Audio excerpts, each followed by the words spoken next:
dostala na tu velkou slávu. Dáte se jakou? Ježíšek bude za chvíli slavit narozeniny, ale to by nebyl anděl Petronel, aby něco nepokazil. Nejen se dívejte, nebe. Petronelku, vstávej.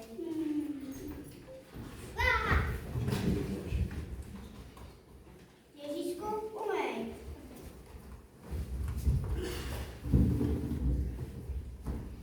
Dobré jitro. Dobré jitro. Dobré jitro. Ano, jak se vyspal, Petronelku? Špatně, zlatá Anna mi sebrala teplejší peří. Co pak já můžu za to, že mi je vždycky kránu zima? Ježíšku, pořádně, i uši. Veronika, prosím, dohlédni na ní. No tak, Andruko, to si nemůže vzít ještě jednu košili a svetr?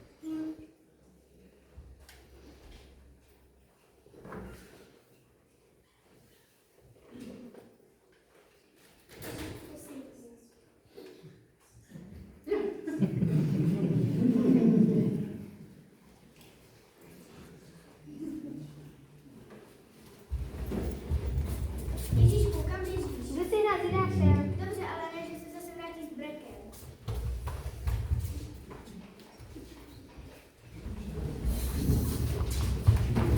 Už musím, běžím.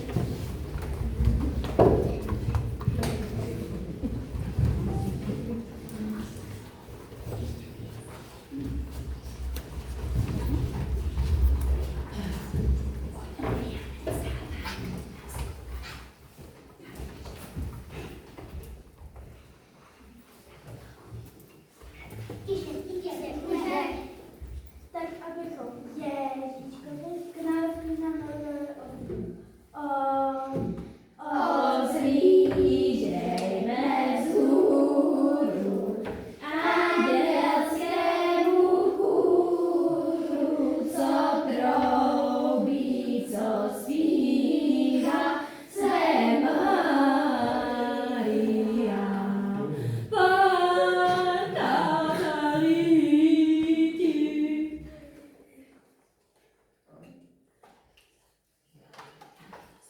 Já bych to vzala ještě jednou, od začátku. Amen! Já nemůžu za to, že zpívají falešně, že mě pletou. Ty ven!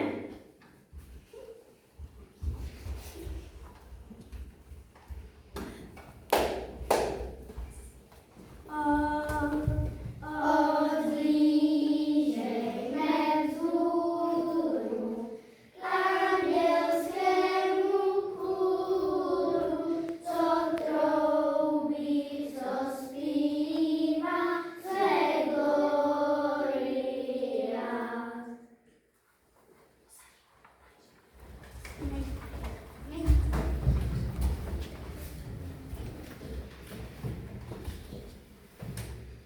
Kdyby dostal požádání.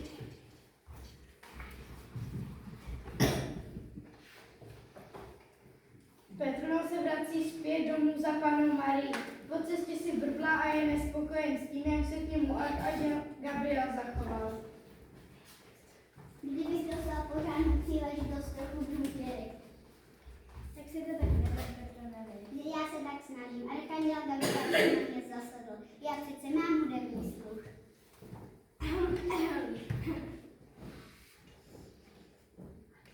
Andruko, už se namlela ty oříšky? Jistě, namlela. A ty také koukej pomoct Petroneli, vytáhni plech z trouby. Jistě, pomůžu lepším pomůžu, tak se švejk a eleganci. To budeš, Matko Boží, koukat. No, to budeš.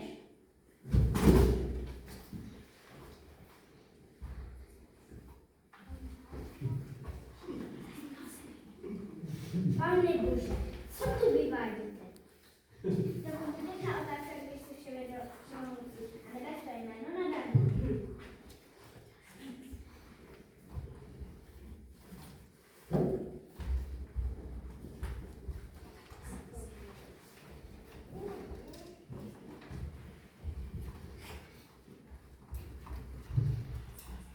Pán Bůh a Petronel jdou bokem. Petronel stěžuje Pánu Bohu, jak je k němu celé nebe nespravedlivé. Já to přece nedělám chváně, Pane Bože, ty jsi to viděl, já se tak snažím. Já se tak snažím.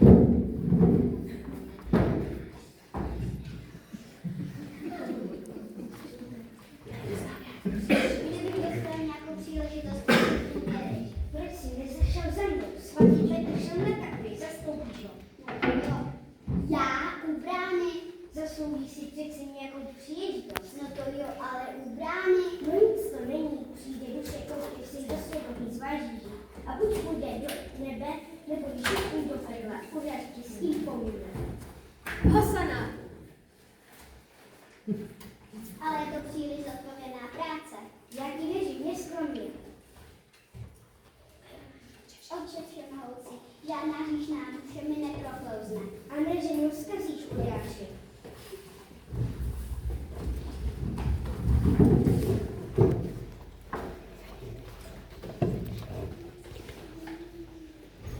Prisutný matla, chýchy. Z čeho se já nebavím.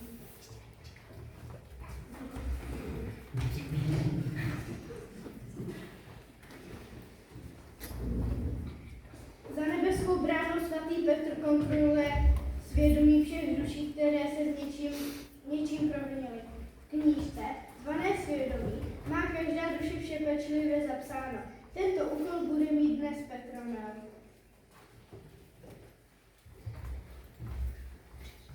Prisutný matla, chýchy. Z čeho se já nebavím.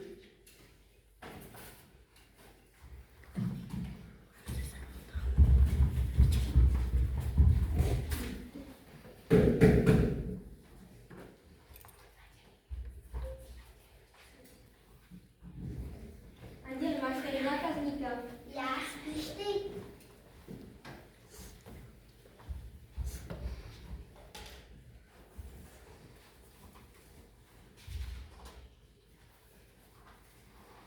Vá, dobrý, tedy pochválen buď. Až na věky svědomí. Tady prosím pana.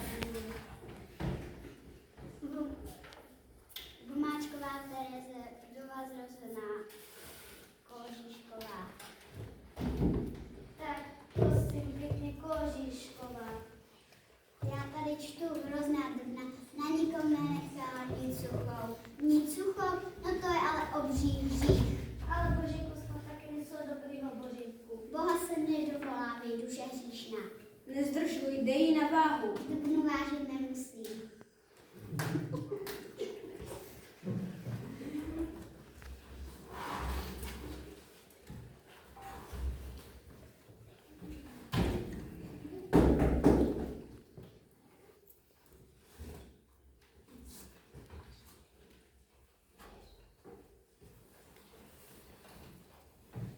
Jedeš, dáš kytku zpátky, svědomí.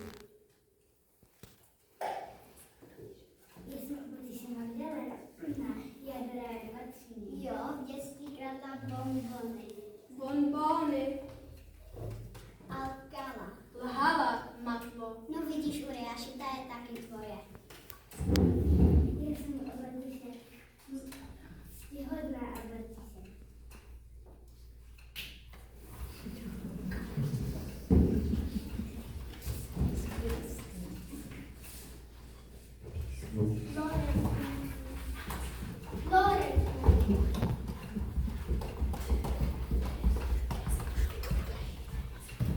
Já jsem celý život dělala dráva. Cože to? Dráva. No tak dráva, tak to je taky jasný.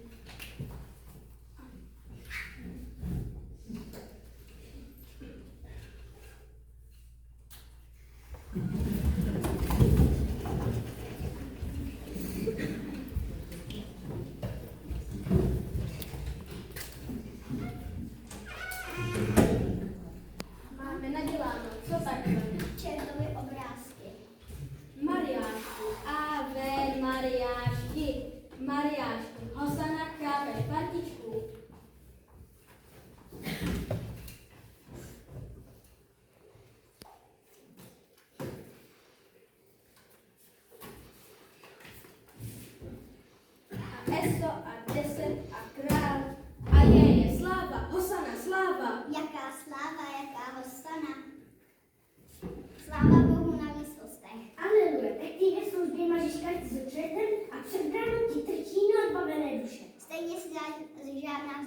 zaslouží do ráje. Jak to víš? Všechny, který jsem až dosud ověřil, jeli až dolů. Ukaž mi jejich svědomí.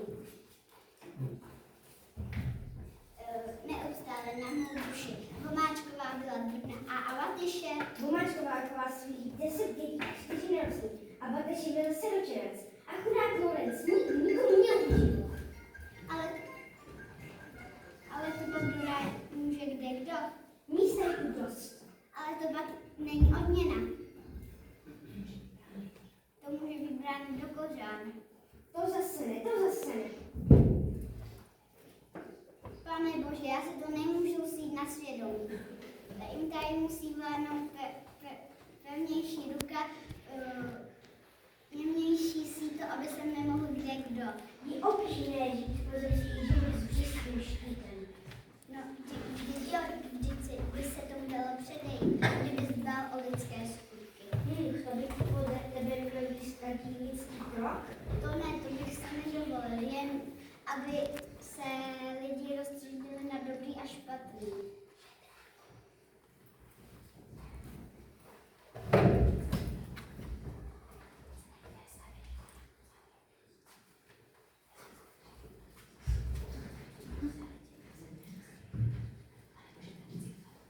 Pane Bože, vždy to je přece ve tvé moci. Petr, nechceš karat Boha za to, že špatně něco řekl svět? To ne, to bych si nedovolil.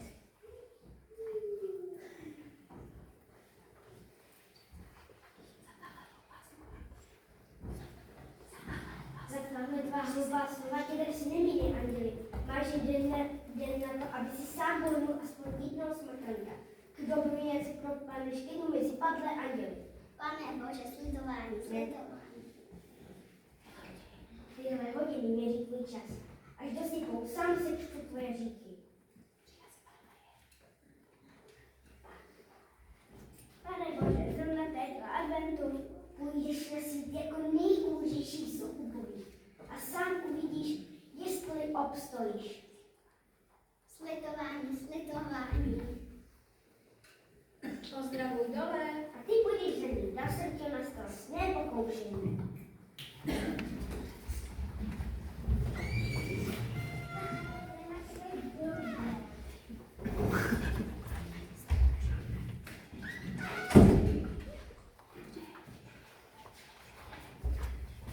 Anděl je naštvaný na Uriáše, ten se mu směje. Vyprnul se boj pekla a utíká od čerta. Petronel a Uriáš spadli na zem. Anděl je oblečený jako chudý člověk. Uriáš má čepici,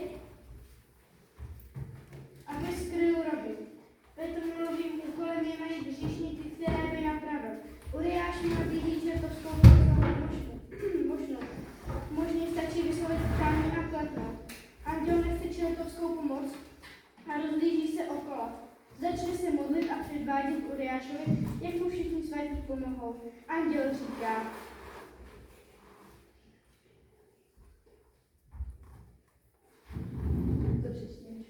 Pane Bože, dej, ať to mám na to tata napraveného hříšníka. A nic, Uriáš se mu směje svý.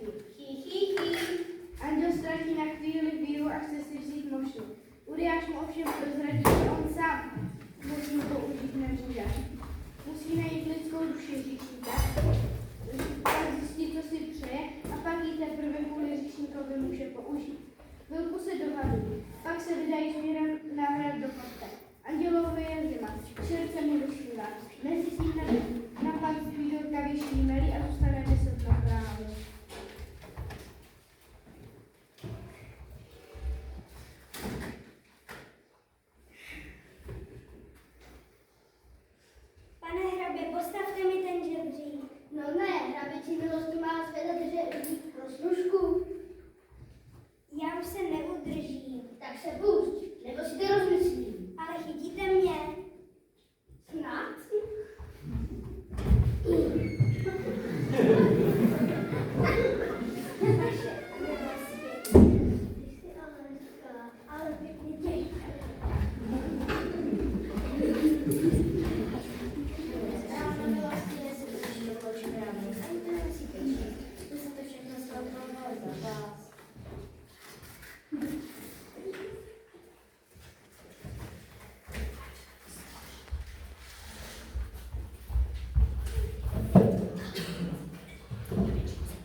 svý pěkný říšník. Spoléhá na to, že si hrabě nic nepřečte a postupně ho tak okrádá o jeho majetek a o stromy v lese.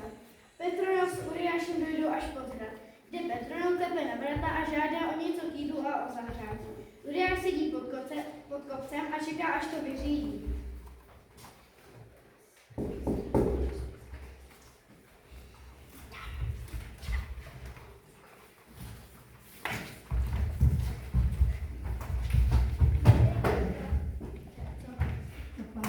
Budu až na věky, otče, ale ani tady slívky, kdyby to bylo jen na mě, ale pan správce.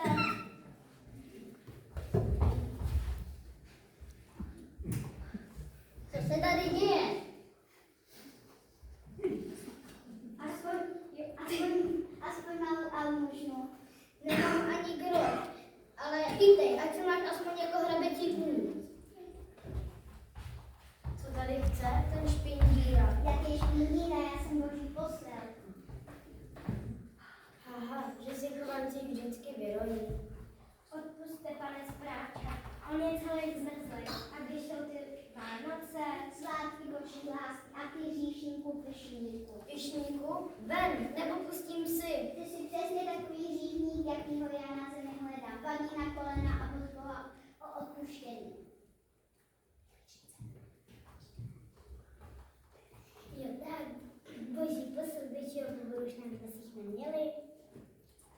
Přece bys nenechala zmrznout mokrýho. Tady uschnul, kde se namočil.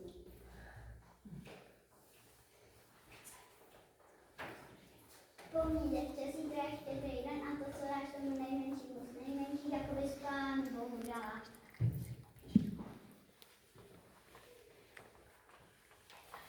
Keď štědrý den táhne ocí.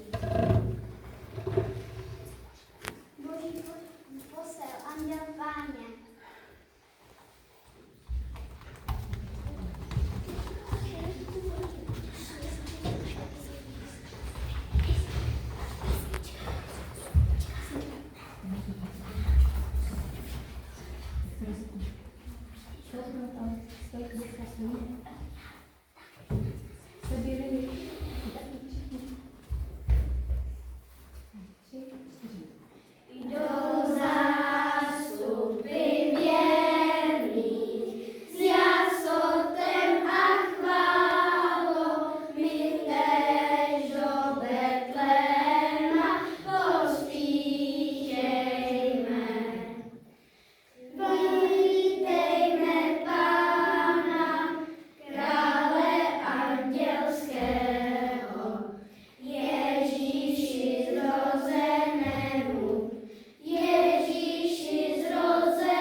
Petronil a Uriáš zajišťují hodně věcí. Promění hraběte v zarostlého a špinavého chudáka, Dorotky udělají zlodějku. Než se jim konečně podaří dát věci do pořádku, sedí hrabě s Dorotkou ve vězení. A pan správce se těší, až si vezme Dorotku za ženu. Vězení.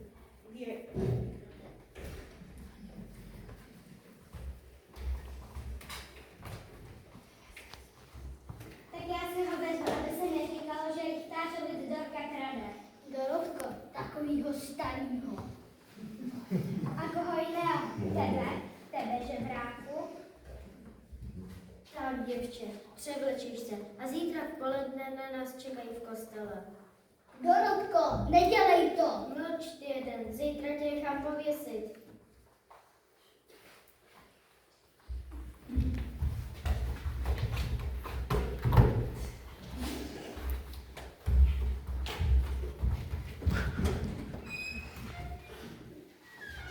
Maximilián se tak dlouho modlil, až ho bylo andělovi líto. Petronil prosil svatou Barboru, aby jim pomohla Maximiliána zachránit. Svatá Barbora otevřela dveře do vězení a Uriáš s andělem šli Maximiliána vysvobodit. Petronil se divil, že ve vězení není Dorotka. Maximilián jim prozradil, že si zítra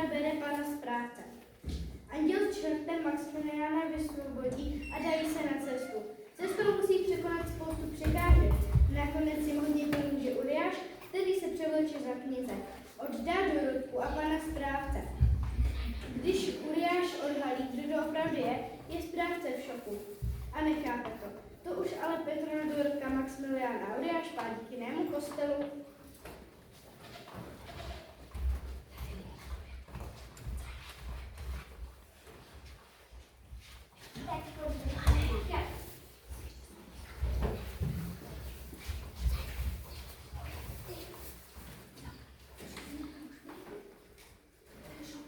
Tak šup, děvče, kam to vedete?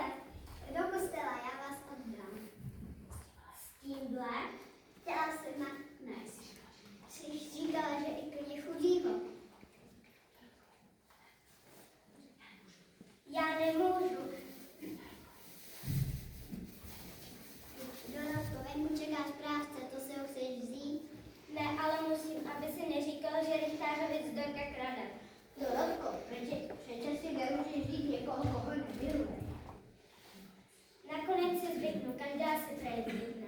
A toho, koho bych chtěla, stejně nedostanu. Koho? Uhněte. Když já mám ráda Maximiliána. Vždyť to je Maximilián. Já jsem Maximilián. To je opravdu Maximilián. Ty jsi žebrák. Uriáš, mašnu. Anděli, nastaveš ruku peklu. Já vím, viděla jsem Maximiliána, tak tady ho máš. Dorotko moje.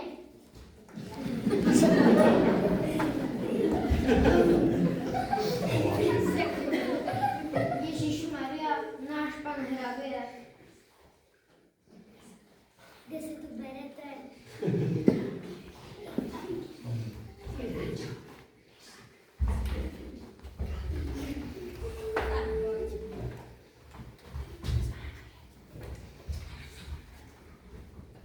Protože Petr nám napravil největšího hříšníka sebe, jako Pán Bůh vrátil do nebe. Petr nebyl překvapen, protože si neuvědomil, že pro Dorotčino štěstí obětoval sám to svoje.